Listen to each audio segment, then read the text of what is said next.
Pues muy buenas tardes para todos y para todos. Bienvenidos a esta conferencia del Centro Suárez. Hoy víspera del puente, de verdad que era una fecha difícil y además aquí en Granada, para quienes nos escuchan en otras latitudes, pues hoy hemos tenido algunos problemas de transporte público, sobre todo en el intermunicipal. Bueno, pues de todos modos eso es mayor, pues un motivo más para agradecer vuestra presencia en esta tarde. Vamos a tener hoy la segunda conferencia del ciclo sobre informados y conectados, que podría ser la tercera.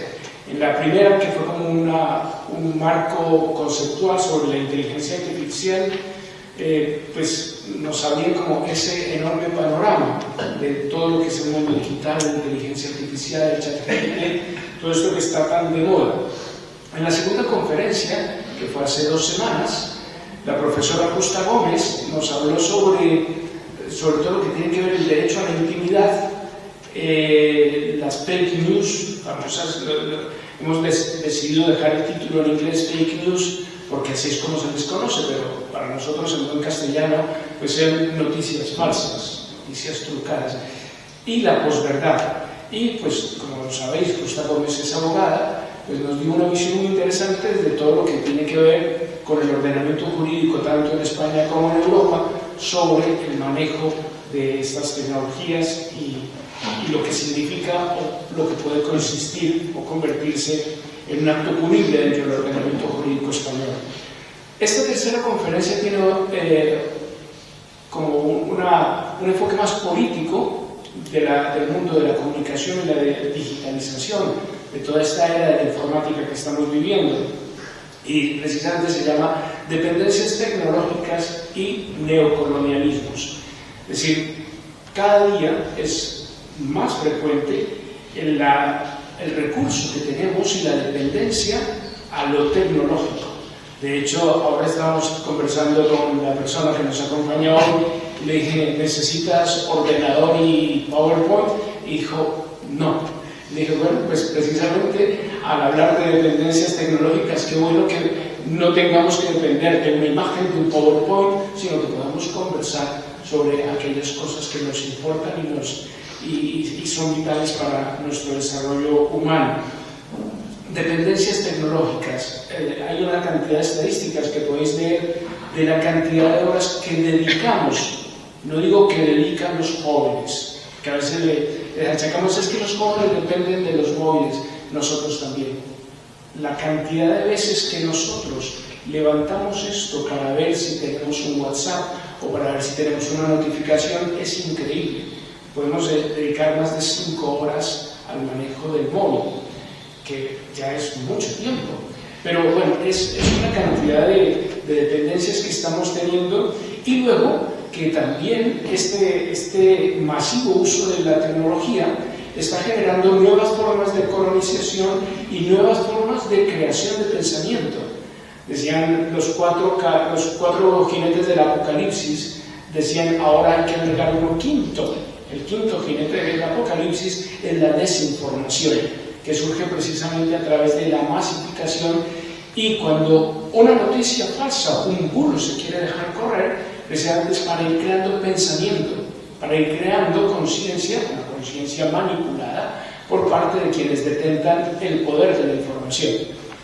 En muchos países, por ejemplo, son los medios de comunicación los que determinan quién ha de ser el presidente de la República o el presidente del gobierno, porque son los conglomerados de la comunicación los que aportan enormes cantidades de dinero a las campañas políticas. Hoy entonces pues vamos a acercarnos a ese apasionante mundo de nuestras dependencias, incluyéndonos nosotros, dependencias a la tecnología, y también cómo esa tecnología o ese desarrollo tan voraz de la tecnología puede llegar a manipularnos ideológicamente. Para esta conferencia invitamos a un jesuita de las nuevas generaciones.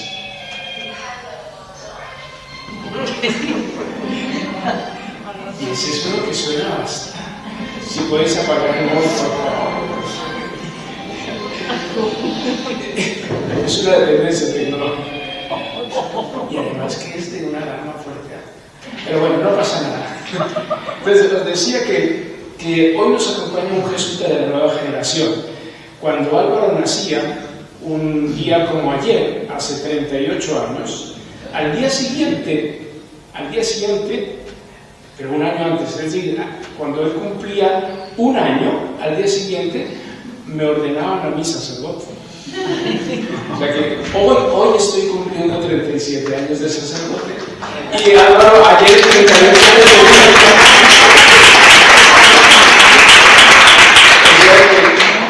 cuando él apenas cumplió un año yo estaba ya recibiendo el regalo del sacerdocio.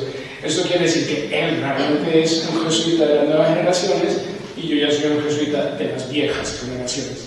Pues nos acompaña Álvaro Roa Arranz. Él tiene una hoja de vida impresionante, nació en Valladolid, si no estoy mal, sí, en Valle Soletano, el 4 de diciembre de 1986, es enfermero de profesión, pero luego en la compañía ha hecho una cantidad de estudios, pero destacaría yo, además de los típicos estudios que tenemos que tener los sacerdotes de filosofía y teología, estudió antropología en el Centro SER de París y ahí ha dedicado mucho tiempo a este mundo de la salud, de la antropología, del trabajo con jóvenes. De hecho, ahora también es el coordinador, el delegado para la pastoral juvenil e infantil de todos los colegios que tiene la Compañía de Jesús en España, que son 68, 70. Él es el coordinador del delegado provincial para todo ese trabajo y además, por esa razón también fue una que le insinué yo que viniera hoy, es el coordinador del portal jesuita de pastoral que tenemos en la web, se llama pastoralsj.org, si no estoy mal. Bueno, pues Álvaro, una jesuita de las jóvenes de las nuevas generaciones, le agradecemos que haya venido desde Madrid a acompañarnos esta tarde y sobra decirte, Álvaro, que esta es tu casa. Muy bien, pues nada, muchas gracias. Yo, la verdad es que el placer de venir a Granada siempre es algo muy agradable, la verdad. O sea que yo encantado también de poder compartir este rato, esta tarde y también esta reflexión pues, con todos vosotros, porque yo creo que todo esto de alguna forma nos hace bien. No os penséis que voy a hacer un tratado, una clase de geopolítica, sino que vamos a intentar acercarnos a esto de las nuevas tecnologías, que estamos obligados sí o sí a convivir con ello, porque no hay espacio para una fuga mundis, desde un enfoque antropológico y viendo cómo esto afecta a nuestro pensamiento y a nuestro modo de vivir. Por tanto, voy a desglosarlo sencillamente en cómo la tecnología afecta a nuestro modo de vivir, cómo nuestro modo de vivir afecta a nuestro modo de pensar y cómo esto puede propiciar, no sé si la neocolonización del pensamiento. A mí eso me parece que todavía faltaría quizás perspectiva para poder analizarlo, pero sí que podemos ver algunas claves por donde se nos puede poner.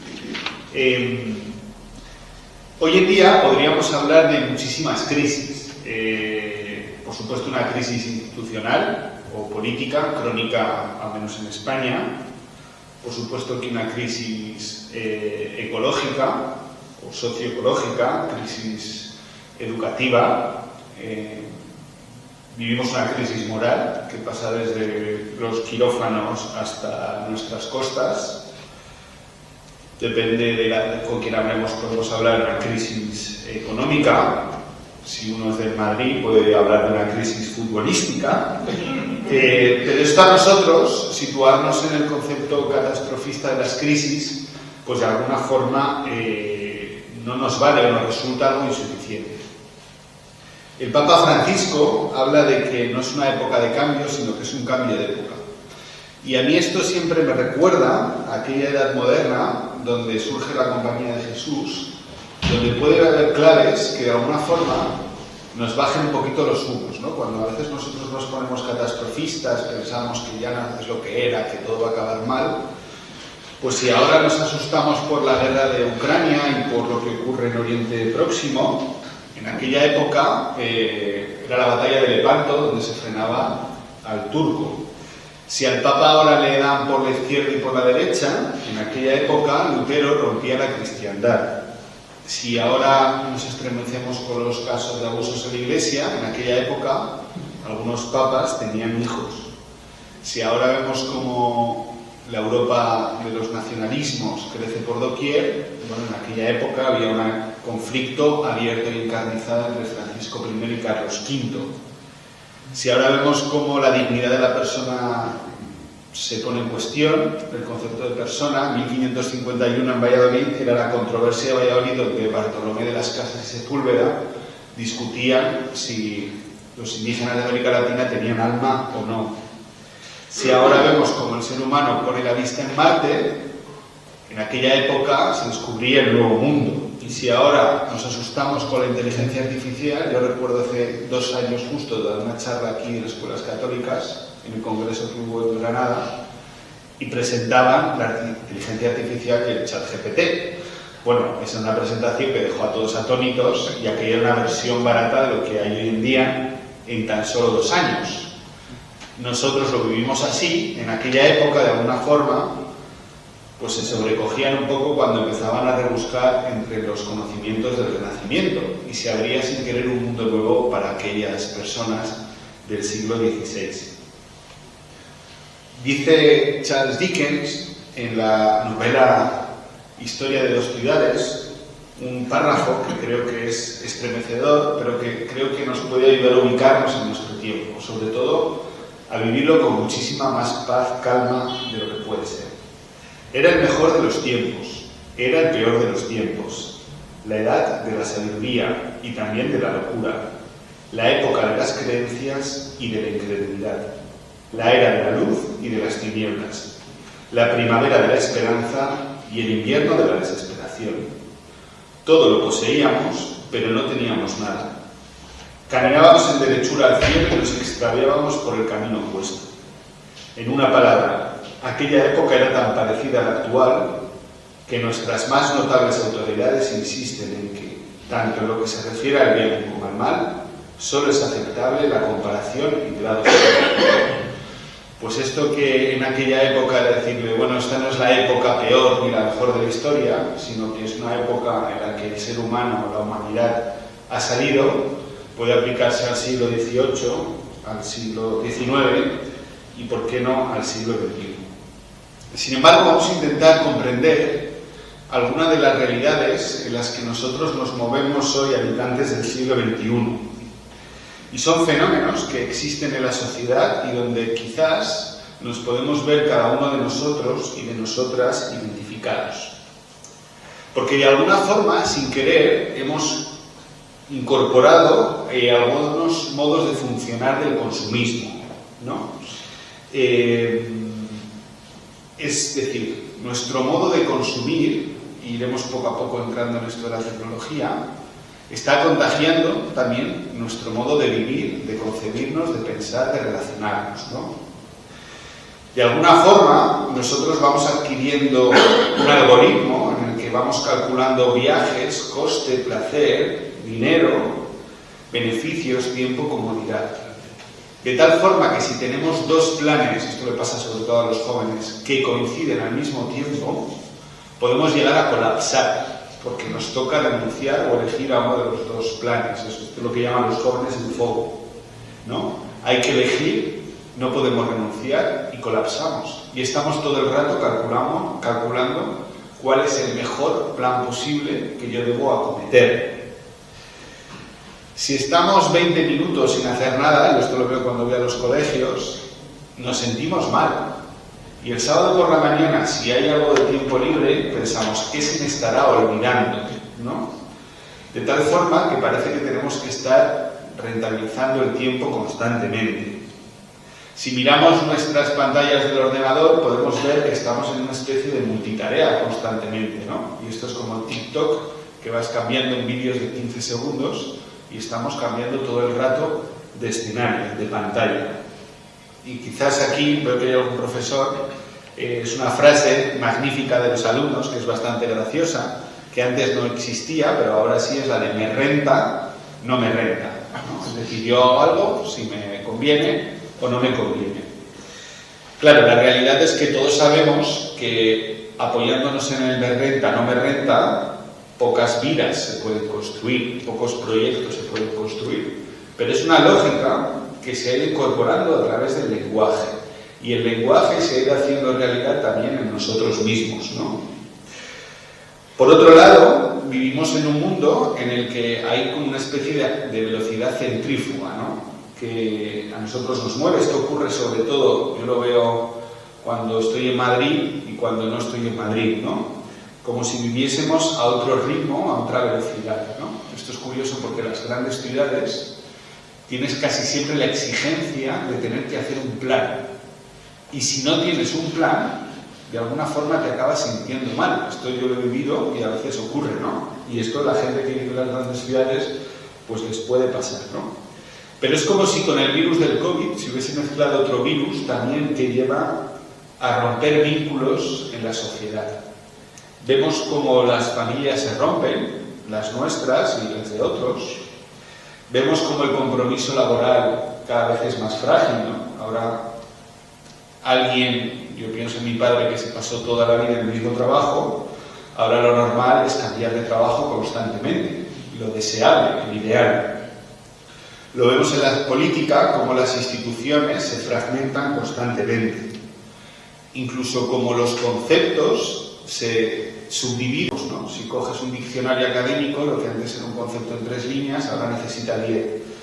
Yo lo veo en el tema de los colegios, se pasó de la asociación de familias a la del APA, a la del AMPA, y así vamos haciendo acrónimos, siglas cada vez más grandes que intenten subdividir toda la realidad. Lo vemos como la historia, de alguna forma, sentimos que se fragmenta, ¿no? Antes, cuando estudiábamos historia, era antecedentes, presente, consecuencias, y ahora esto como que la gente lo vive de una forma muchísimo más desglosada.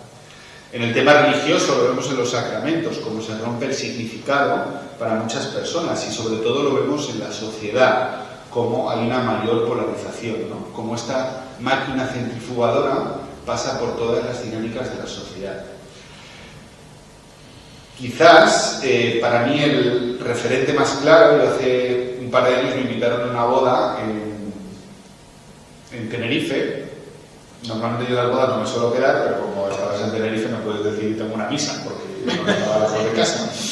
Y entonces, recuerdo que el menú era un cocido deconstruido. Yo digo, ¿qué pensaría mi abuela que su plato estrella pues se concibe como un cocido deconstruido, garbanzos por un lado, sopa por el otro, un trozo de tocino pequeño para que se ajuste más a la real food y algo así pequeño y ya está?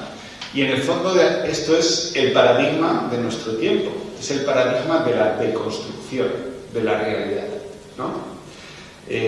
Claro, esto choca contra la lógica de Dios a veces, ¿no?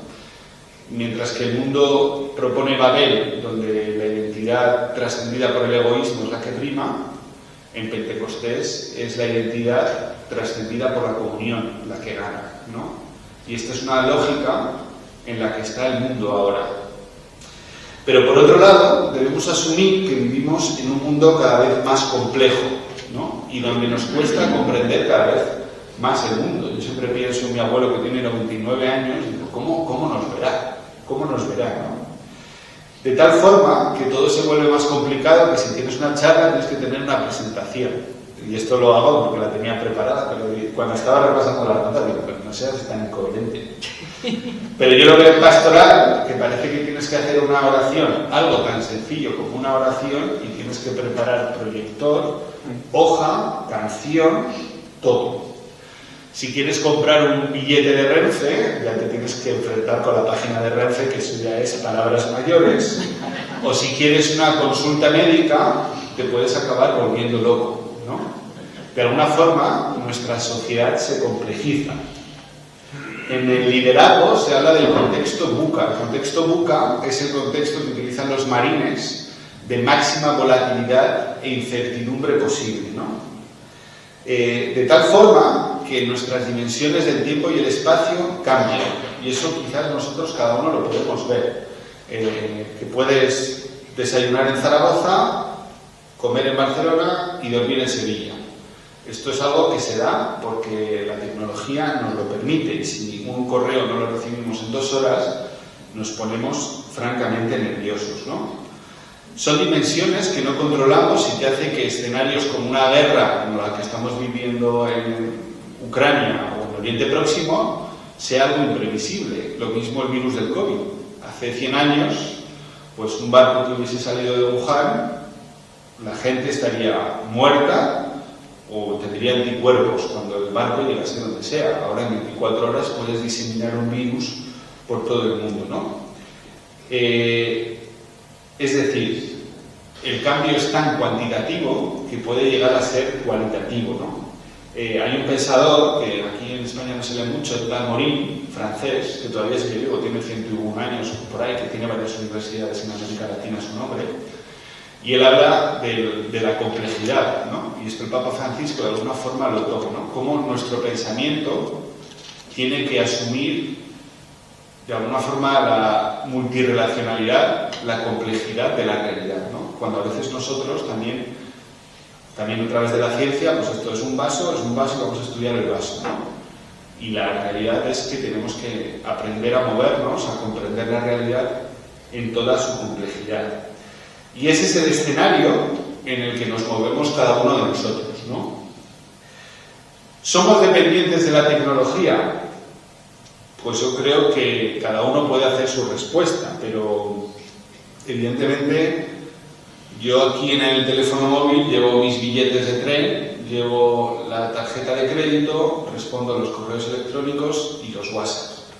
Si yo me quedo sin batería, me puedo quedar volviendo absolutamente loco, pensando que puedes quedarte tirado donde sea, ¿no?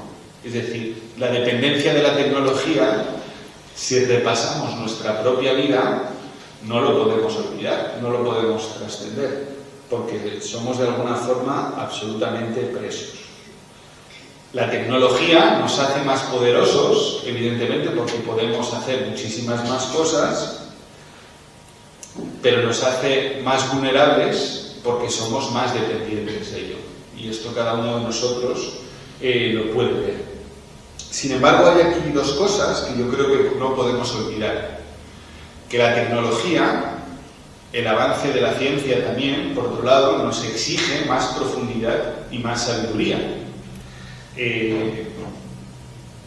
Antes hablábamos de cuando en 1551 se hablaba de la controversia de Valladolid.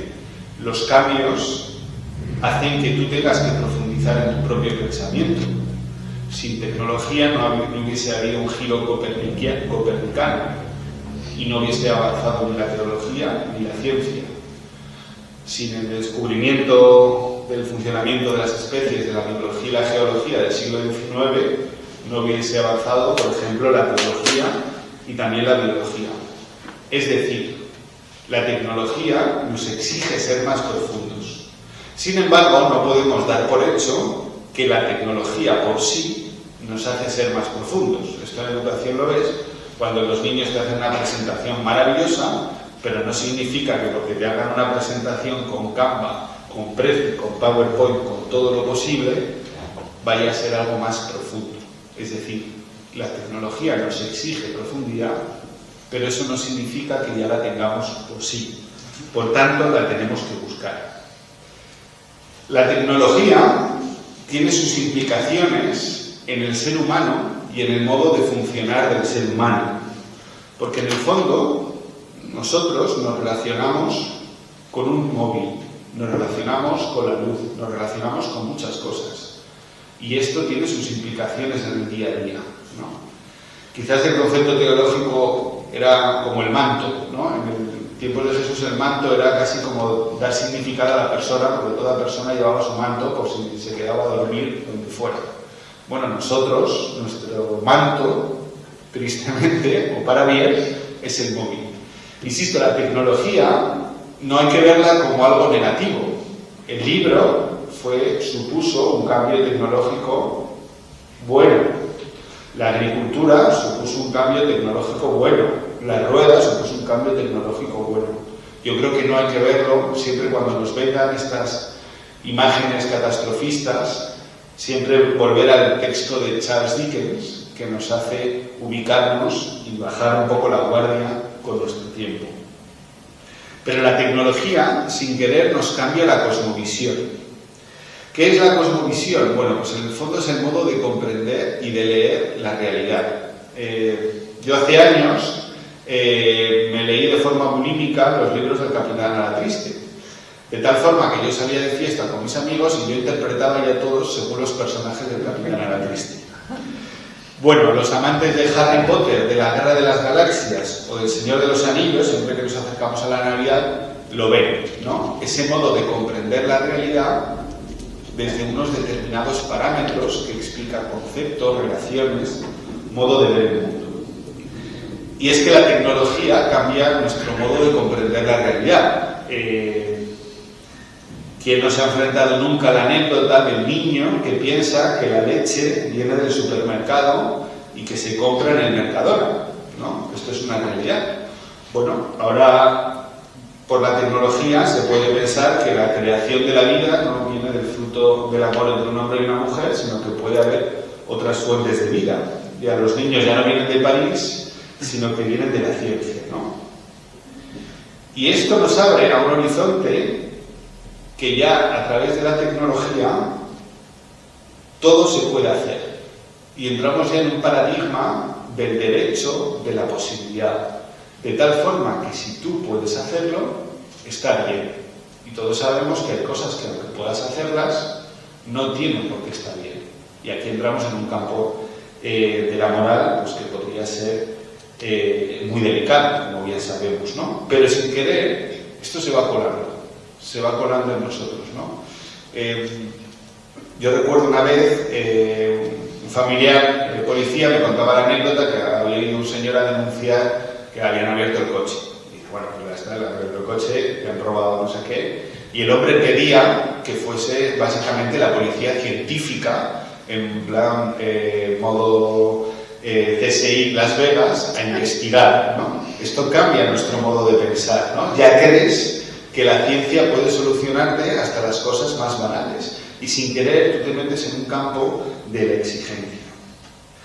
Pero la tecnología también cambia nuestro modo de comprender el ser humano, ¿no? Sin querer vivimos en un modo donde ya utilizamos la palabra mucho gestionar, ¿no? Yo me gestiono mis emociones, yo gestiono mi tiempo y de alguna forma este modo de producir, como si nos hablase nuestro coach, nos lo llevamos a otras dimensiones de la vida. Yo gestiono las relaciones, yo gestiono mi tiempo, gestiono mi descanso. Esto nos lleva también a una hiperproductividad, en el que tú tienes que hacer muchísimas más cosas, porque la palabra clave es la eficiencia. De tal forma que te sientes bien cuando has hecho bien tu trabajo. ¿Y quién de nosotros no se ha puesto a hacer el examen del día por la noche y entonces se siente bien si ha cumplido todo lo que tenía que hacer? Y se siente mal si se ha equivocado 2 veces y ha pegado una mala contestación a su hermano o a su hermana. Bueno, este paradigma de la autorrealización está.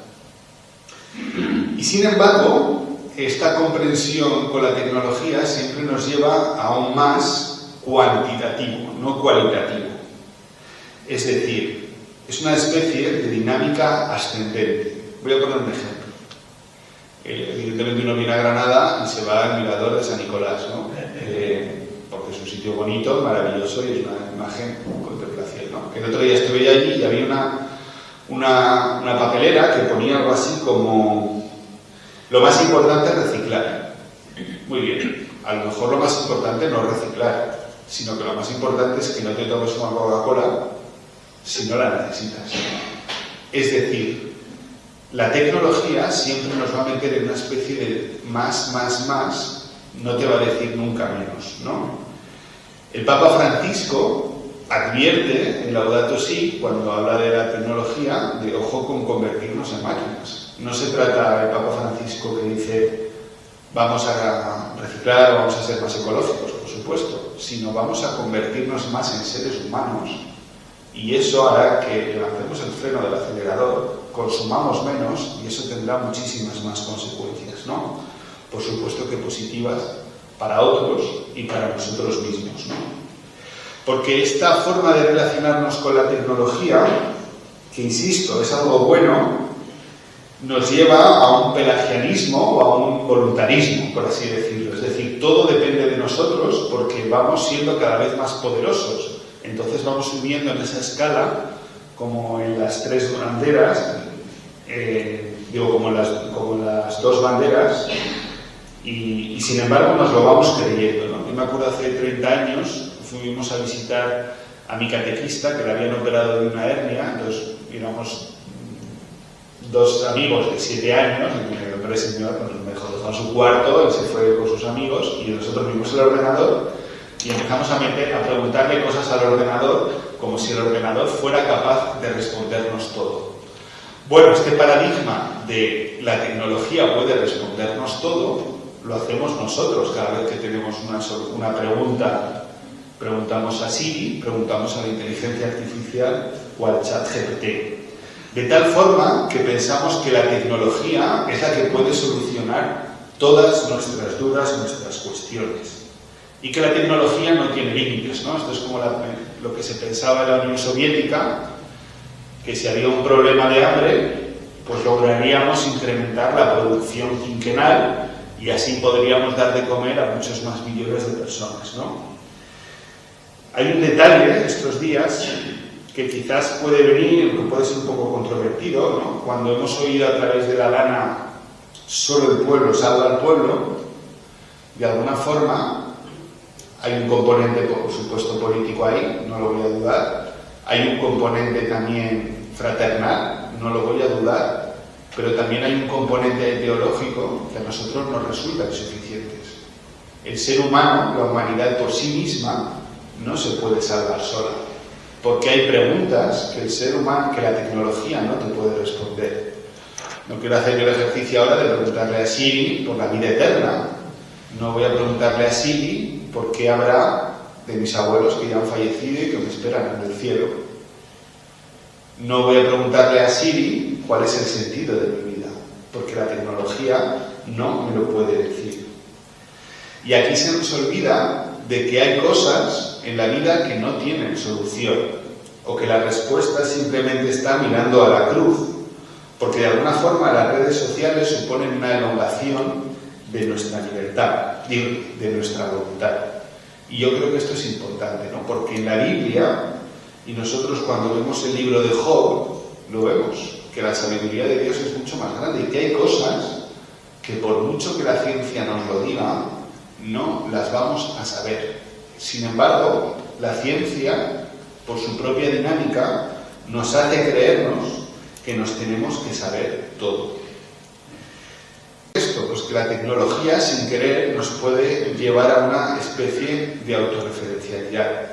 Es decir, Instagram, Facebook, TikTok, Google te abre al mundo, pero te abre a tu mundo.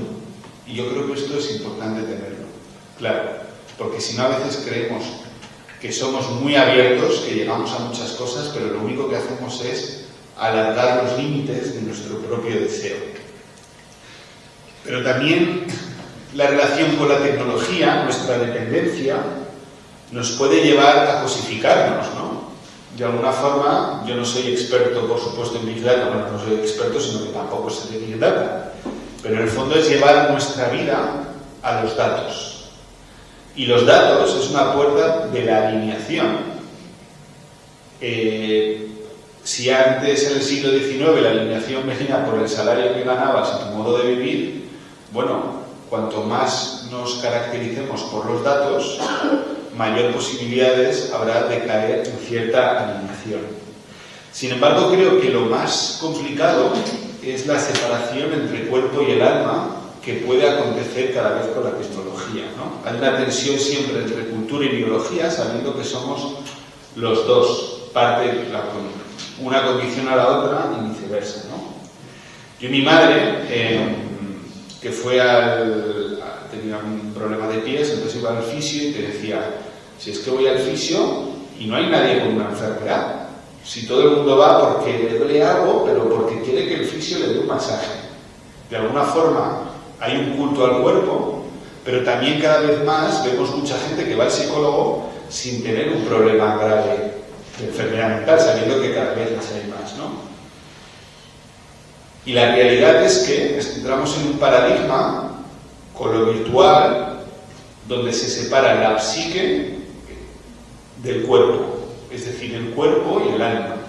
Y la realidad, por ejemplo, de la teología es que cuando se ha separado cuerpo y alma, eso produce muchísimo sufrimiento en el ser humano, ¿no? Bueno, ahora, pues entre los jóvenes, sexo sin amor, amor sin sexo. Bueno, hay mucha gente que sufre cuando se ha sentido utilizada por eso.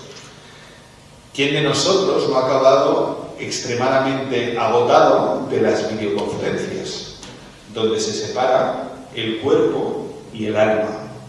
Y de alguna forma, desde la ilustración sin querer, y cuando nosotros damos más acento a la libertad, con el auge del idealismo, podemos caminar hacia esto, hacia una separación de cuerpo y alma, ¿no? El otro día Julio Llorente, que yo creo que es uno de los grandes pensadores de ahora, que decía que en esta separación ahora ya es la idea atacando de alguna forma a la materia, ¿no?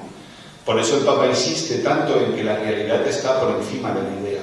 Y ahora, en esto avanzaremos después, lo vemos con el modo ahora de comprender el cuerpo del transhumanismo, ¿no? Imponemos al cuerpo una idea que nosotros tenemos, ¿no? Y de alguna forma este equilibrio entre cuerpo y alma decae en favor de la idea. Y la tecnología ayuda a esa disgregación, por así decirlo, ¿no? Y esto hace que nos podamos olvidar de las personas. Yo voy a poner un ejemplo que a mí me llama la atención. Yo, hace años, antes de ser jesuita, vivía en París. Y a mí me hacía gracia cómo el cristiano francés, como ocurría en España, pues si quería ser a veces comprometido y tal, pues muchos trabajaban en un colegio o en una ONG. Esto, pues en España lo hemos vivido muy bien. 15 años después, el cristiano lo que hacía era montar una startup, una empresa, a lo mejor ecológica o con algún componente social, pero donde no había trato con las personas. Es decir, toda su buena voluntad ya quedaba resumida a una idea. Y ya el contacto con las personas que lo hicieran otros. Es decir, se separa sin querer la idea del cuerpo y nos olvidamos un poco de las personas. Por otro lado, tenemos que recordar que la tecnología no es neutral. Esto el Papa Francisco lo dijo en la última locución con respecto a las redes sociales, lo dice también en el libro La esperanza no defrauda. Y esto conviene tenerlo claro, ¿no? Porque la inteligencia artificial, de alguna forma, es hija del marketing. Y cuando tú quieres comprender este tipo de modos de funcionar, tienes que ir al Corte Inglés.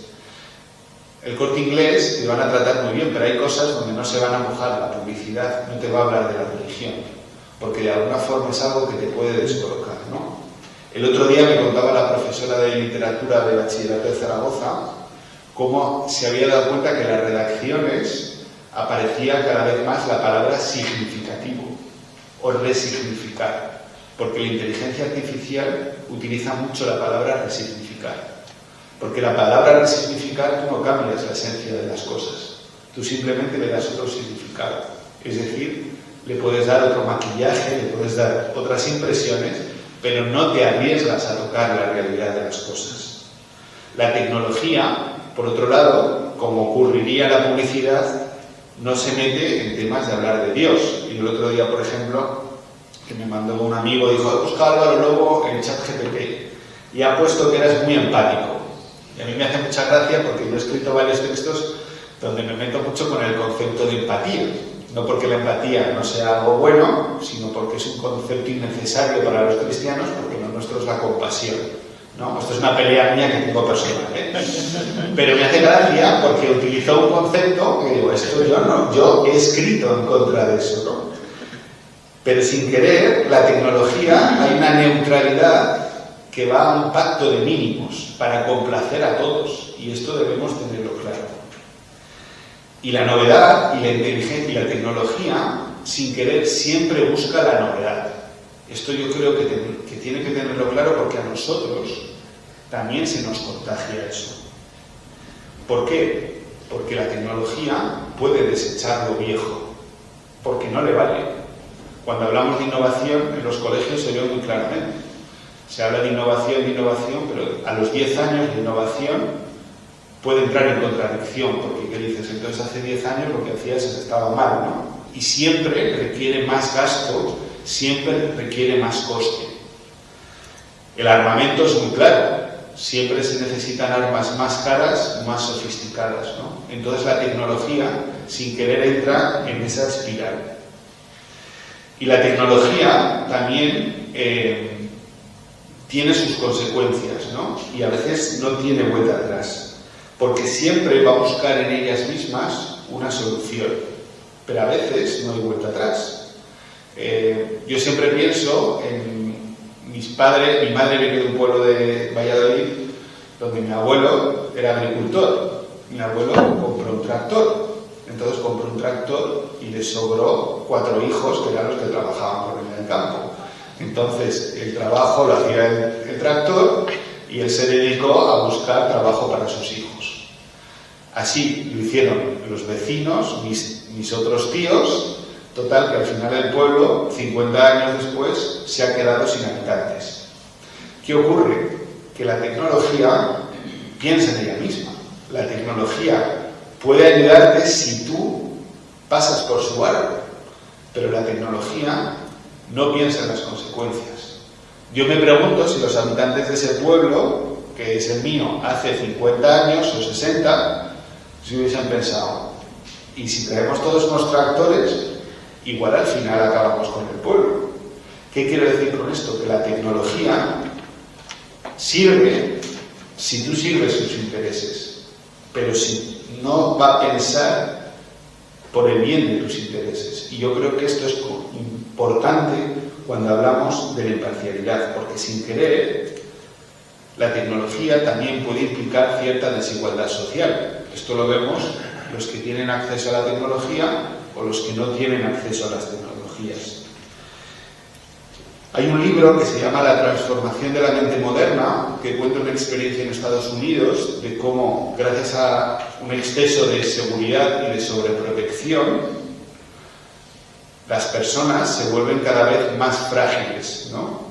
Porque todo tiene que ser tan securizado, que al final somos incapaces de tolerar cierta frustración, cierta imperfección de la realidad.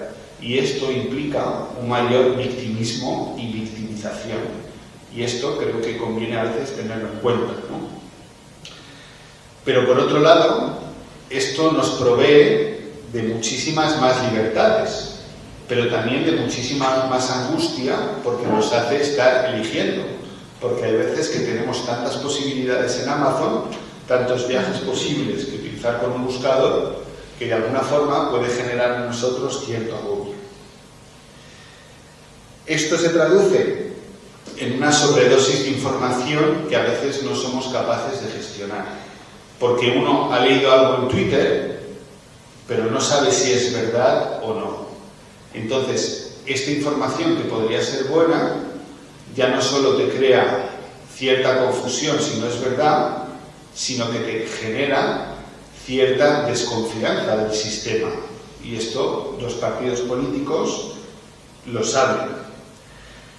Y esto sin querer hace que toda la información pueda ser volcada sin querer al mismo nivel.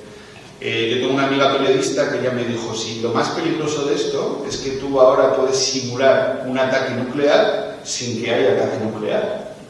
Porque con unas cuantas imágenes e informaciones confusas, que esto parece de película de James Bond, pero puede ocurrir. Con inteligencia artificial lo puedes provocar y claro, en un ataque nuclear tienes que tomar una decisión si tú reaccionas o no en cuestión de minutos, horas, y eso puede ser decisivo, ¿no? Esto, sin querer, a nosotros nos crea cierta ansiedad. Porque hay que reconocer que hay una información, pero a nivel de gobierno, a nivel estatal, no vale solo con tener mucha información, sino que la clave es cómo gestionarla y cómo ordenarla. Y para eso la mayoría de nosotros no estamos preparados, ¿no? El otro día leí una frase que a mí me gustó, ¿no? Como ahora el periodismo, con la avalancha de información, con la tecnología, no se piensa la realidad, sino que se reacciona ante la realidad, ¿no? El periodismo, por ejemplo, en ese sentido, está muy dañado, ¿no? Porque ya no hay espacio para la reflexión, sino que tú vas reaccionando en función de lo que te van diciendo. Y quizás aquí hay otra parte, en esta cuestión antropológica, que es el olvido del misterio, ¿no? Hay como dos paradigmas que yo creo que luchan con el misterio, ¿no? El paradigma del erotismo y el paradigma de la pornografía. El paradigma del erotismo siempre deja algo por ver, y eso es lo que produce la atracción. El paradigma de la pornografía desea ver todo lo posible. Nosotros ahora, el paradigma en el que nos movemos con la tecnología es el de la pornografía.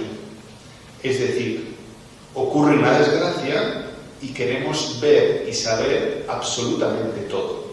Y eso crea en nosotros una especie de atracción de alguna forma inabarcable, ¿no? Si vemos, por ejemplo, la cuestión de la dana, nos negamos a saber que hay cosas que son del misterio y que ocurren por mucha mala suerte. El misterio somos incapaces de asumirlo. Que hay cosas como la torre que se cae en el Evangelio que dice Jesús, ¿os acordáis de aquellos que se cayeron? Tal? Bueno, pues esto ocurre. Hay una parte del misterio y sin querer nuestro paradigma de la tecnología nos exige saber qué ocurría, qué estaba haciendo el presidente de la comunidad autónoma, qué estaba haciendo el presidente del gobierno, la ministra de Transición Ecológica, porque hay una parte del conocimiento que no asume que hay cosas que pasan porque sí, que se puede evitar, que la responsabilidad es por supuesto, pero nuestro afán de conocimiento de alguna forma nos traiciona y nos hace obligar y nos hace ver que hay cosas que ocurren sencillamente porque sí. En el fondo, nuestra relación con la tecnología implica cambiar nuestra relación con Dios y entramos en una fase de idolatría, porque nuestro poder, nuestra confianza ya no está en Dios, sino que está en la tecnología. Y esto implica, como hemos visto, nuestro modo de comprender la verdad. Y la falta de verdad genera violencia. Cuando estalla la guerra de la independencia de Cuba en el año 98, es a través de una fake news o noticia falsa de quien propicia el hundimiento del Maine. Pero hay muchos lugares en nuestro mundo que la mentira genera violencia. O dicho de otro modo, hay muchos procesos de reconciliación en nuestro mundo que lo primero que intentan hacer es constatar la verdad de lo que ocurrió. Es decir, la falta de verdad es una puerta para la violencia. Y la falta de verdad es un éxtasis para las emociones, porque en el momento en el que nosotros nos dejamos de mover por esa parte del bien y del mal, pasamos a cómo nos sentimos. Y claro, si nos dejamos llevar por lo que nos sentimos, pues esto entra en un terreno aún más complicado. Cuando nosotros nos metemos en Instagram, nos dejamos llevar por nuestras emociones, por lo que nos gusta. No aparece nuestra parte más racional. Esto, sin querer, conecta con algo importante que es la dimensión del nihilismo. Porque si nosotros negamos la verdad, abrimos la puerta a negar a Dios. Es la caída de la moral, del pensamiento, que decía Nietzsche, la muerte de Dios de la Gaia Ciencia. Y quizás aquí este es el escenario que está relacionado con la parte de la secularización, y la tecnología tiene algo que ver, donde nosotros también estamos cambiando de Dios. Y esto tiene su implicación en un relativismo que nos provee, donde sin querer todo vale y todo puede estar al mismo nivel. Esto nos abre también a un cambio en nuestro propio pensamiento. Si nosotros nos olvidamos de la verdad, todo vale. Si Dios no existe, todo vale. Esto es algo muy claro en los hermanos Karamazov. La colonización o neocolonización siempre llega por el flanco más débil. Es decir, esto es pura espiritualidad, pero esto son puras clases de historia o de estrategia militar.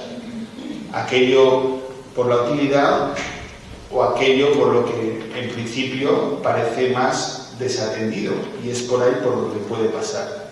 Y en nuestro mundo, eso puede llegar a través de nuestra crisis, de nuestro problema de pensamiento.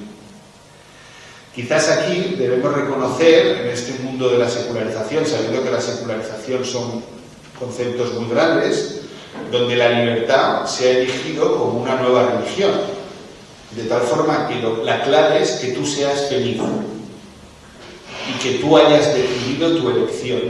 Si tu elección está bien o mal, eso ya es otra cosa, ¿no? Y sin embargo, de alguna forma convertimos al individuo en un Dios, porque cuando nosotros miramos la tecnología, en el fondo es un reflejo de nosotros mismos, y volvemos sin querer a ponernos a nosotros en el centro. Y esto ocurre tanto en una mentalidad desde la izquierda en un punto de vista político como desde la derecha. Esto no es algo a veces de ideologías, sino que esto es algo de nuestro propio modo de pensar, ¿no? A veces sin querer lo podemos ver. Yo siempre pienso que ahora volvemos a un mundo del siglo XIX, entre liberales y conservadores, ¿no? Porque de alguna forma los políticos ya solo legislan derechos, ¿no? Y entonces están los que quieren ir más adelante o los que quieren ir más atrás, ¿no? Y esto es un espacio perfecto para la colonización de identidades, ideologías e intereses económicos, ¿no? El otro día leí una cosa que me llamó mucho la atención, cómo esto abre paso a nuevas religiones. En el sentido, porque la nueva religión es aquello, a mí no me gusta mucho, que se fundamenta en tu sentimiento de culpa. Esto es un cristianismo malo, pero a veces el dinero, el consumismo, te crea un sentimiento de culpa que te vuelve más adicto. A veces convertirte en otras cosas te convierte en tienes un sentimiento de culpa, ¿no? Esto es el consumismo, que lo podemos llevar a un modo también a veces de consumir. Voy a poner un ejemplo, pues eres vegetariano, entonces si no comes carne te sientes mal y te puedes culpabilizar, ¿no? Cómo el factor culpa puede empezar a entrar en juego, ¿no? En nuestro modo de relacionarnos.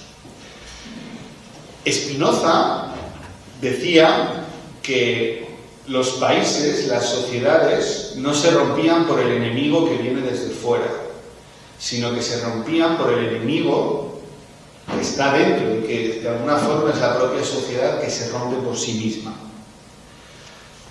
¿Por qué voy a decir esto? Porque vamos a entrar ahora en otra fase que puede ayudarnos a comprender cómo las nuevas tecnologías o nuestra dependencia tecnológica puede ser un campo perfecto para el populismo. Porque de alguna forma el populismo encuentra el marco perfecto en esta crisis de pensamiento que nosotros vemos y que acentúa nuestra dependencia tecnológica. ¿Me vais siguiendo, más o menos? Sí. Que sin fotos y sin proyección, pues no es nada.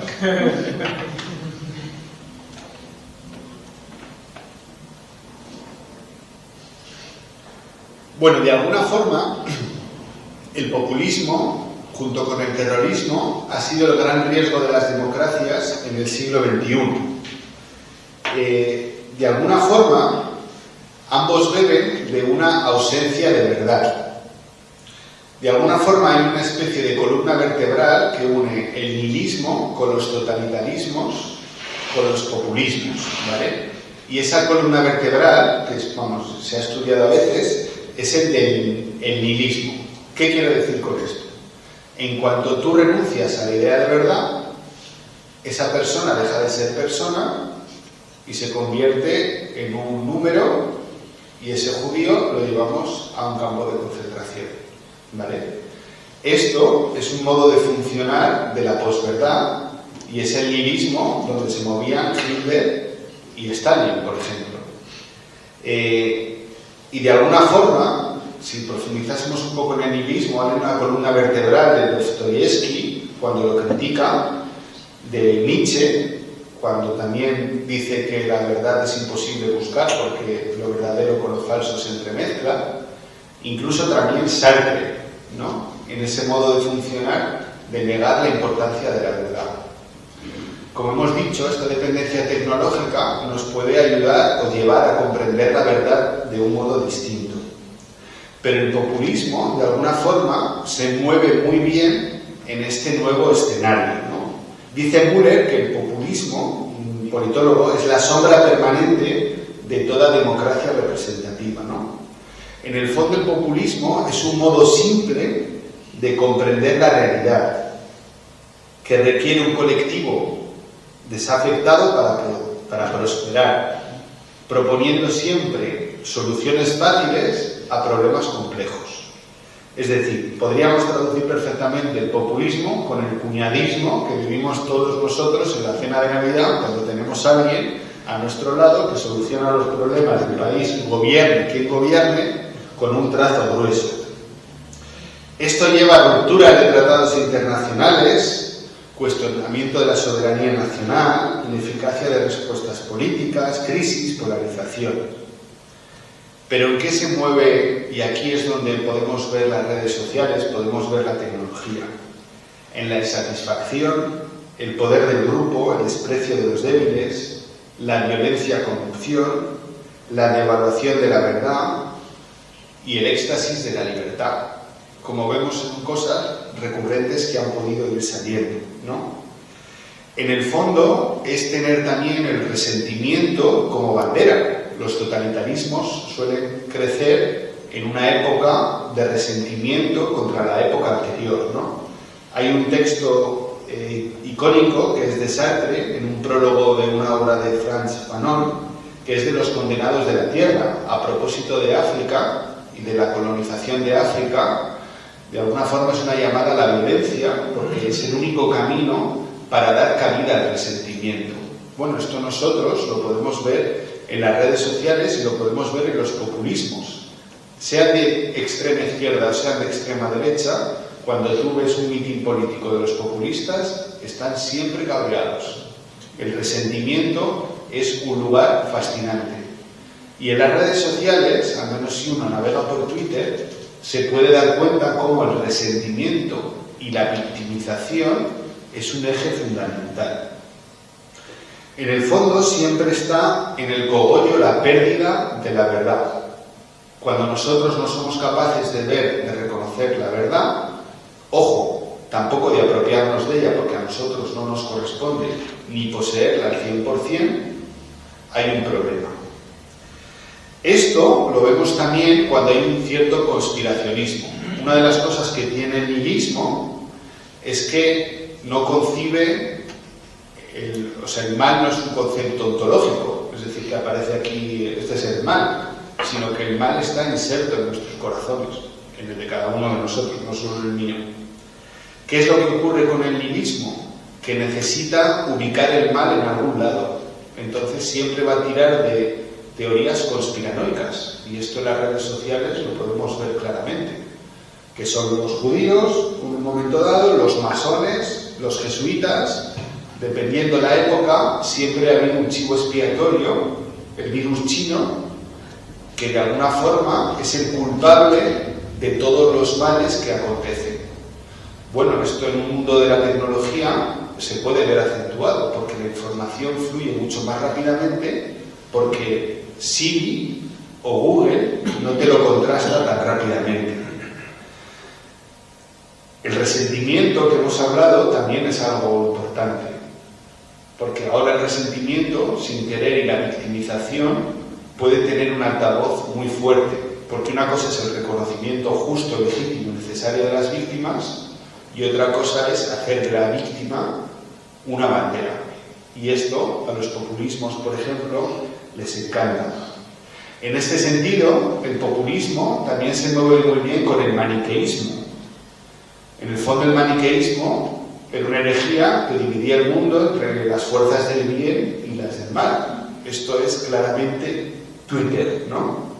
De tal forma que tú ves la realidad desde unas determinadas lentes. Esto, cualquiera que esté en las redes sociales, lo puede ver fácilmente. Pero curiosamente, esta polarización nos lleva a una mirada sobre los pobres. Si nosotros vemos, por ejemplo, los populismos, a los populismos sí que les interesan los pobres, pero solo les interesa unos pobres. ¿Qué es lo que tiene aquí el populismo? Que pierde la mirada colectiva y solo ves la realidad de forma muy parcial. El populismo es un problema de pensamiento. Entonces las redes sociales o la tecnología no nos impide a veces ver toda la realidad en su conjunto, porque es muy complicado verla en todo su conjunto, pero sin querer es como si estuviésemos en una sala como esta y estuviésemos con unos prismáticos. Podríamos ver mucho más de cerca, sí, pero nuestra mirada es muchísimo más incompleta. Pero también el populismo, en el marco de la tecnología, puede dar pie a neomesianismos, ¿vale? Esto en los totalitarismos se ve claro, ¿no? Como de repente aparece un personaje que está por encima de todo y va a ser el encargado de salvar al pueblo. Esto desde un terrorista en la Bastille de París a cualquier tirano de la historia del siglo XX, a cualquier político populista que tiene un gran personalismo. Y a veces podemos decir, bueno, en la Iglesia también lo ha habido. Pero la pregunta es si esa persona antepone su proyecto o no. Esto hace que crezca el emotivismo, porque la verdad pasa a un segundo plano, que cobren cada vez más fuerza lo simbólico, los himnos, la música, y nos recuerde aquellas imágenes de Hitler en un gran estadio jaleado por las masas, ¿no?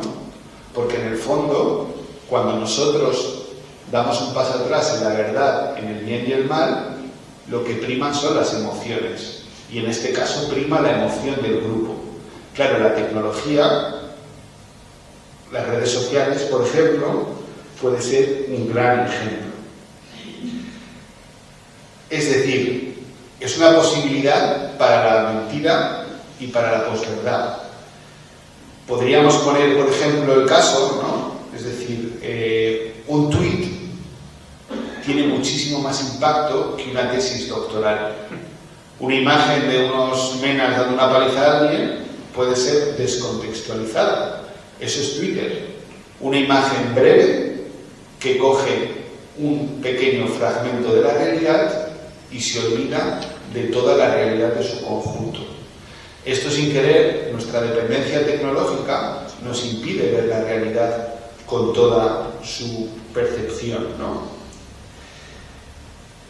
Y la inmediatez de la tecnología a la democracia le puede pasar una gran factura, porque podemos decir, bueno, vamos a juzgárnoslo todo a un referéndum, ¿no? Napoleón III era un maestro de hacer un montón de referéndums. A Jesús de Nazaret, a quien queréis, si a Jesús o a Barrabás, eso le llevó a la cruz. ¿Qué quiere decir? Que la democracia requiere de procesos, de pasos intermedios, que si nos los saltamos puede llevar a consecuencias o a decisiones muy precipitadas. Bueno, esto se han dado casos desde el punto de vista político, donde jalear un movimiento social sin una perspectiva clara puede llevar a una consecuencia de alguna forma determinante. O una mentira repetida durante muchas veces puede llevar a consecuencias desagradables. Durante el Brexit había un autobús paseándose por Londres que decía: cada semana el Estado británico gasta 350 millones de libras que podría invertirse en sanidad y va para Europa. Eso era falso, pero el Brexit ocurrió. Cuando vemos este escenario del populismo, en el fondo uno puede decir, bueno, este modo de pensar, ¿cómo se llena y cómo se rellena? Bueno, No sé si os acordáis de una película que creo que eran Los hombres del presidente, sobre Watergate, Sí. y entonces estaba Garganta Profunda, que decía, sigue el rastro del dinero, ¿no? En el fondo, a veces cuando hablamos de estos neocolonialismos, sigue el rastro del dinero, ¿no? Y quizás a mí me gustaría citar dos cosas, porque tampoco me quiero meter en berenjenales y tampoco tengo tiempo, sobre qué podría ser dos escenarios donde puede ser espacios de neocolonialismo, que este escenario de vulnerabilidad de nuestro pensamiento de alguna forma puede suscitar, ¿no? Por un lado está el fundamentalismo religioso, que en el fondo es esa religión donde nos olvidamos de la verdad y que Dios es amor y amor al prójimo, y lo convertimos simplemente en ritos, en signos y en ideas. Pero también, por otro lado, estaría la cultura woke, que puede hacer de causas legítimas espacios de gran victimización y que den paso a la imposibilidad de cualquier tipo de diálogo. Eso ocurre en nuestra sociedad y esto ocurre mucho más a menudo de lo que parece. Podríamos hablar de otro tipo de neocolonizaciones a nivel de información cultural, pero eso ya lo damos para otra charla, pero sobre todo quizás lo más grave es que mientras nosotros nos preocupamos de otros problemas que no son tan problemas, nos olvidamos de otras causas, quizás muchísimo más importantes, pero que de alguna forma pues no nos dejan centrarnos en lo importante. ¿Cómo salir del atolladero? Y voy finiquitando. Creo que la primera es la visión global de la humanidad. Es decir, frente a un mundo que tiende a mirar por identidades, por colectivos, que era lo que antes era por clases, necesitamos recuperar una visión del conjunto de la humanidad. Esto creo que solo lo propone el Papa Francisco en Fratelli Tutti, donde todos, sintiéndonos hijos del mismo Dios, nos podemos sentir hermanos entre nosotros. Su extensión es el bien común y en el caso de los cristianos es una llamada integral. El catolicismo significa todos, ¿no? Yo creo que si nosotros somos capaces de proponer este diálogo interreligioso y esta sensación de sentir a Dios como Padre y al prójimo como hermano, puede ser una buena vía. La segunda es valorar la dignidad del ser humano. A veces miramos a las personas por datos, por categorías, y cada vez se habla menos de dignidad humana. Si nos fijamos en los partidos políticos, los políticos no hablan nunca de dignidad humana, pero la dignidad humana iguala al rey con el mendigo que está a la puerta de nuestra iglesia. Iguala al no nacido con el inmigrante que está intentando cruzar el estrecho. Iguala al director del colegio con el niño que sufre bullying. Tenemos una llamada a nuestro mundo que tiende a poner etiquetas y alienar, a defender la dignidad del ser humano, porque sencillamente cada vida cuenta, porque es hijo o hija de Dios y está hecho a imagen y semejanza.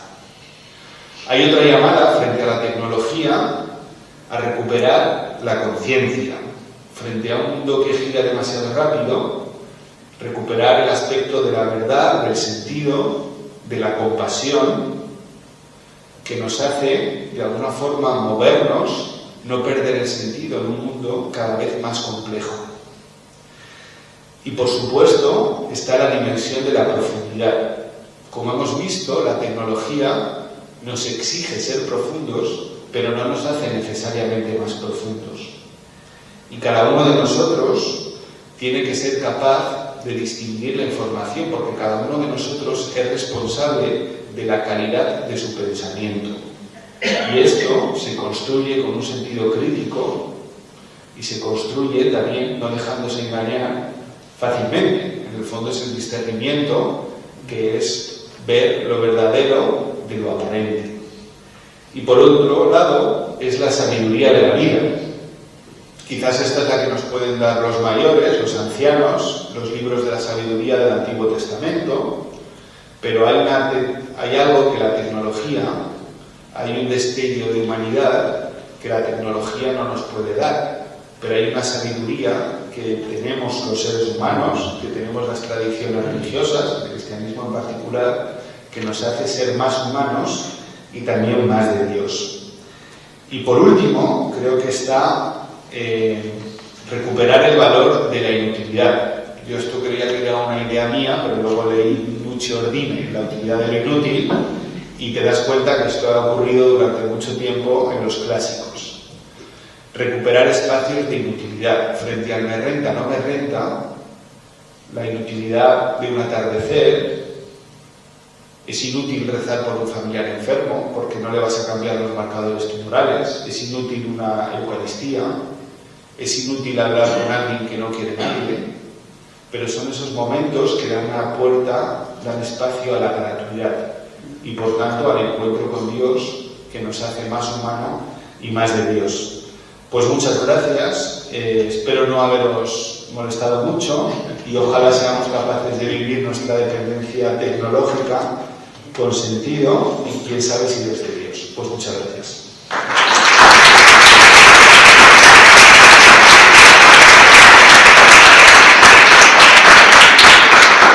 Muchas gracias a ti, Álvaro, por tu maravillosa exposición. Creo que con creces ha superado el título que desde el Consejo del Centro quisimos poner, porque además de la parte tecnológica que has desarrollado, ese escoramiento hacia nuestra vida interior, hacia los valores del cristianismo, creo que ha sido muy, muy luminoso, porque trascendió un poco la parte más político-técnica de la dependencia de las tecnologías hacia cómo nuestro horizonte de sentido o nuestra búsqueda de profundidad también se puede ver afectada por estas dependencias que has señalado con profundidad. Tenemos unos minutitos, 10 minutitos por si hay alguien que quiera hacer una pregunta o un brevísimo comentario. Los comentarios ojalá que no sean de más de un minuto, porque ya vamos conociendo un poquito el percal de quiénes somos y a veces pues hay comentarios que es casi como una segunda ponencia. Entonces, si alguien tiene alguna pregunta para Álvaro o algún breve comentario, es el momento de hacerlo.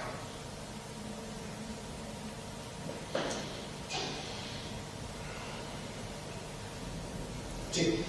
Entonces, por el principio, gracias por la exposición tan completa, pero ¿qué más sencillo hay en toda tu exposición para lo que se llama el analfabetismo digital? Esas personas que no conocen, no entienden, no saben manejar eso.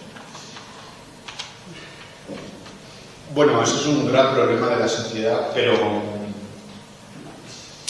por desgracia no me interesa.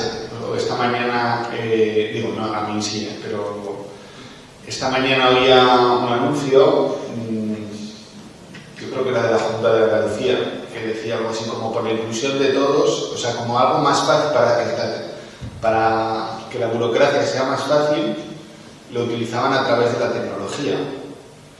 Y yo pensaba, pues mis abuelos están fuera y mi padre también, porque mi padre mi padre la wifi que cambió ayer de compañía no tiene internet hasta que vaya mi hermano o vaya yo a Navidad. Es decir, esto creo que hace que la tecnología abra la brecha digital, o sea, aumente la desigualdad social, claramente. Es decir, creo que, como he dicho, la tecnología no piensa en sus consecuencias, porque se alimenta más y entonces te intenta solucionar la tecnología con más tecnología, pero no te lo va a solucionar. Y yo creo que hay aquí un gran riesgo de dejar a muchísima gente fuera, eso es verdad.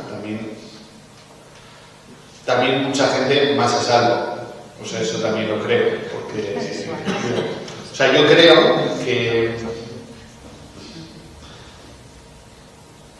el paradigma es la fuga mundis, o sea, el antiparadigma es la fuga mundis del monasterio, de vivir al margen de la utilidad de la tecnología. Yo creo que esto es la solución, pero claro, no todos tenemos vocación de monjas. Yo tampoco la tengo, ¿no? pero creo que el escenario no es optimista para la brecha digital, porque creo que la Sí, pues simplemente por decirlo, el 20 de febrero vendrá Silvia Rojas, una religiosa de las Hijas de Jesús, periodista, fue directora de la revista hace mucho tiempo, ahora es encargada de comunicaciones y todo esto de la Confer, y precisamente el tema que le hemos pedido a Silvia es nuevas tecnologías y brecha social, que es lo que tú acabas de preguntar. Y que Álvaro lo dijo en algún momento, y también lo dijo el profesor Enrique Renavier, ¿no? Cuando decía que estas tecnologías no son accesibles para todo el mundo. Es decir, vamos generando algunas personas no solo analfabetas digitales, sino que son analfabetas porque no tienen acceso a estos recursos. Yo creo que, la pandemia, acordaos, cuando empezó todas las clases online, de todos los esfuerzos que en algunas comunidades tuvieron que hacer porque los niños no tenían acceso a las tablets y todas esas cosas, y no había forma de mantener la escolarización durante la pandemia. Ese es el tema del 20 de febrero, que es muy interesante porque está generando precisamente polarización y división entre las comunidades. ¿Alguna otra pregunta? Sí. Hay este año para los adultos con los requisitos dentro, la conferencia episcopal ha dado un libro que se llama Buscar al Señor. Para mí precioso. ¿Dónde encontramos en todo lo que tú has hablado al Señor? ¿Cómo lo encontramos? ¿Cómo lo buscamos? Es muy buena pregunta. Estoy ganando 2 segundos para responderla. Yo creo... yo personalmente, de la misma forma que he puesto el texto de Dickens, yo me lo repito porque a veces me asusta el mundo. Pero yo creo que, es decir, que la escritura supuso un espacio tecnológico nuevo. Y la Biblia estuvo ahí. Es decir, aquí a lo mejor no tanto yéndonos al margen de la tecnología, pero en la cultura creo que hay espacio para Dios. Y yo creo que que hay un espacio, yo creo que, es decir, ¿cómo afrontarlo? Yo creo que con un discernimiento de decir esto me ayuda o esto no me ayuda, ser conscientes de las consecuencias que tiene y también ser conscientes de que la tecnología y nuestra dependencia tecnológica nos puede ayudar.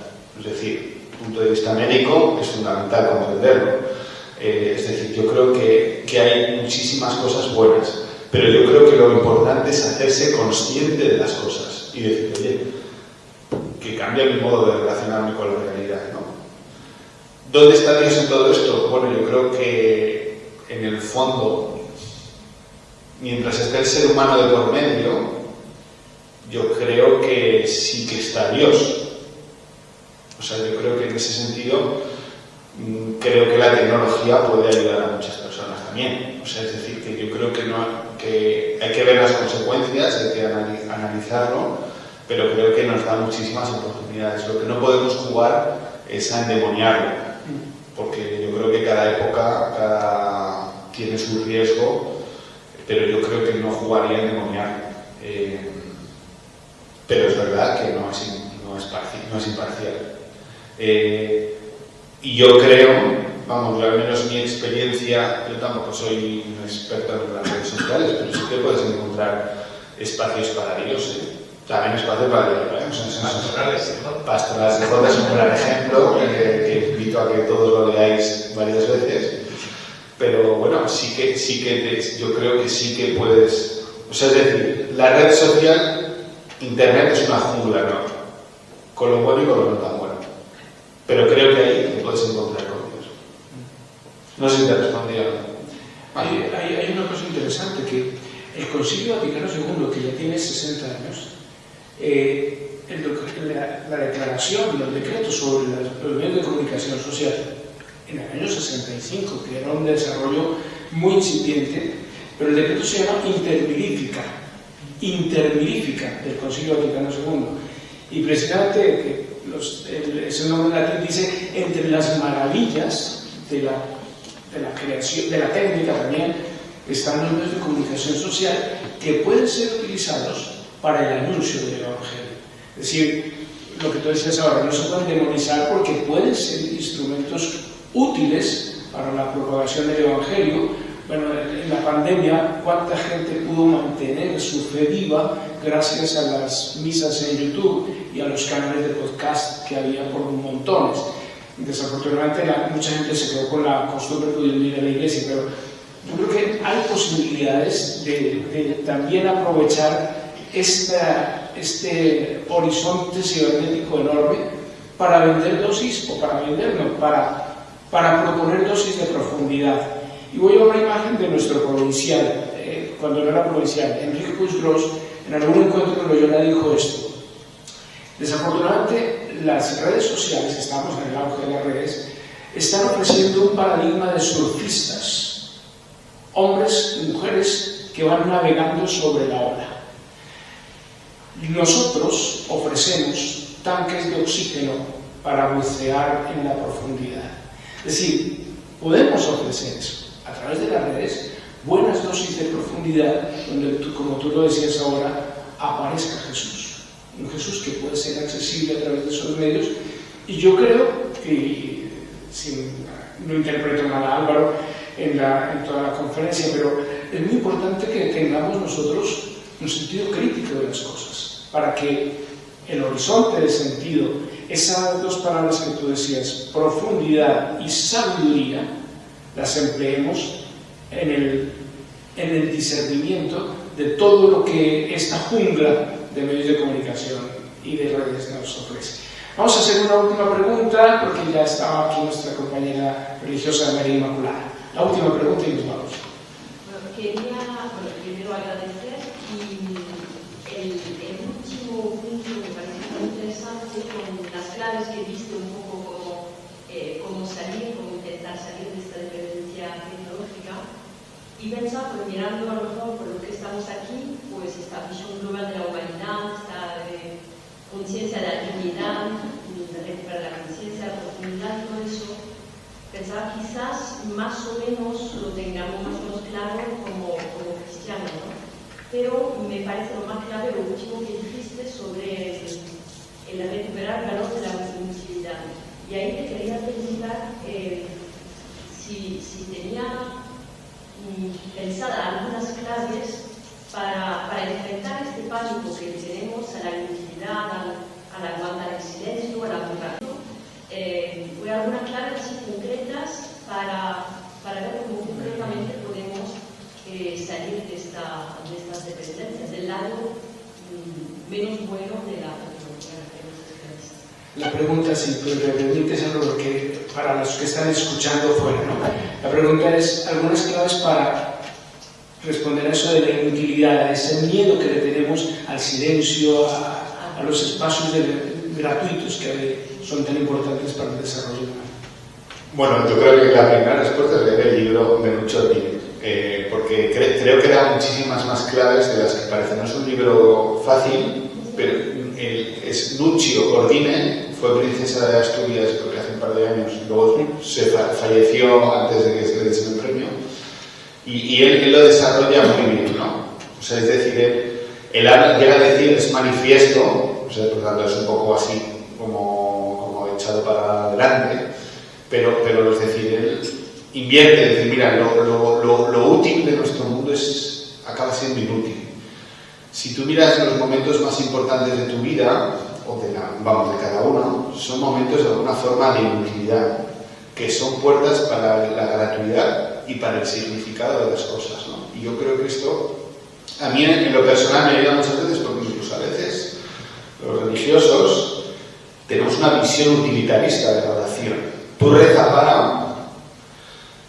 Y a veces dices, yo a veces digo, no, coge tus momentos de inutilidad. que no estén trascendidos por una especie de utilidad, ¿no? Yo leo un libro, veo una película y lo hago pensando en hacer una recomendación para Pastoral SJ. Y al final no lo acabo disfrutando. Yo creo que el ser consciente de decir, bueno, ¿cuáles son mis espacios de inutilidad en nuestra vida? Yo creo que eso, porque son puertas para la gratuidad y para dar significado. Y yo diría que son rendijas de lo sagrado en nuestro mundo, que se deja llevar todo por el me renta, no me renta. Yo hablo incluso de lo sagrado como lo sagrado del lugar de encuentro con Dios. Y esto te hace que no sea, y yo creo que es una visión al menos muy ignaciana, ¿no? Es decir, no solo la visión de lo sacramental, sino que tú te puedes encontrar a Dios en todas las cosas, ¿no? Y que te ayuda también, pero incluso para una ética cristiana, ¿no? Es decir, que tú, cuando vayas a hablar con la niña que nadie quiere hablar contigo en la residencia, pues dices, pues este momento es inútil, porque no me voy a hacer caso, pero mira, yo lo entrego generosamente. Creo que ahí sí te ayuda. Primero, podéis escuchar la conferencia de la semana pasada de Mariola López sobre los místicos de todos los tiempos. Hace Mariola una referencia muy interesante a Madeleine Delbrel, que precisamente desarrolla la idea de la mística, de la proximidad. Cómo encontrar a Dios en todos esos elementos gratuitos, en el metro, en la estación de tren, desde la gratuidad del encuentro. Yo creo que por ahí también va eso, que no me renta nada, simplemente es disfrutar el encuentro. Y yo creo que hacia la espiritualidad también nos viene mucho eso. A veces rezamos mucho, pero no nos encontramos con Él, porque estamos demasiado ocupados. Yo creo que ese vaciarnos, ese tratar de hacer silencio, nos puede ayudar al encuentro. Termino antes para desearles la buena noche, un aviso que creo que es muy importante. Teníamos programado para diciembre 4 sesiones de formación sobre el ciclo de Lucas, que estaban en el programa inicial, pero por razones de salud de nuestro conferenciante no se pueden tener esos ciclos. De todos modos, no íbamos a dejar diciembre un poquito sin contenido y hemos reemplazado para mantener los jueves culturales con 2 conferencias que pueden ser muy interesantes para todos nosotros. El próximo jueves nos acompañará en la conferencia del 12, vamos a dedicarle a la Dilexit Nos, una conferencia que se llama Dilexit Nos, el camino del corazón, en la que le hemos pedido a Antonio Navas, que es muy conocido por casi todos vosotros, le pedimos a Antonio Navas que nos ayude a leer esta última encíclica del Papa Francisco sobre el corazón de Jesús, que es sobre precisamente la lógica del amor, que ciertamente nos hunde en estos espacios de inutilidad y gratuidad, la lógica del amor. Y la segunda conferencia, para el 19 de diciembre, será sobre los mártires de la UCA. Como sabéis, hace 35 años mataron a 6 compañeros nuestros, más 2 de sus colaboradoras, a él y Selina. Los mataron en la UCA y había un trabajo muy interesante de Ignacio Martín Baró, y precisamente la conferencia sobre cómo leer el libro de Esdras, es una conferencia de tipo bíblico, cómo leer el libro de Esdras con Ignacio Martín Baró. Fue uno de los grandes temas que él trabajó en la UCA. Y la conferenciante, una biblista muy renombrada y muy conocida por esta casa, que es Juncar Guevara. Con ella estaremos el 19 de diciembre. Muchas gracias, buenas noches y de verdad gracias porque habéis acogido esta invitación en inicio del gran puente de la Inmaculada Concepción. Muchas gracias.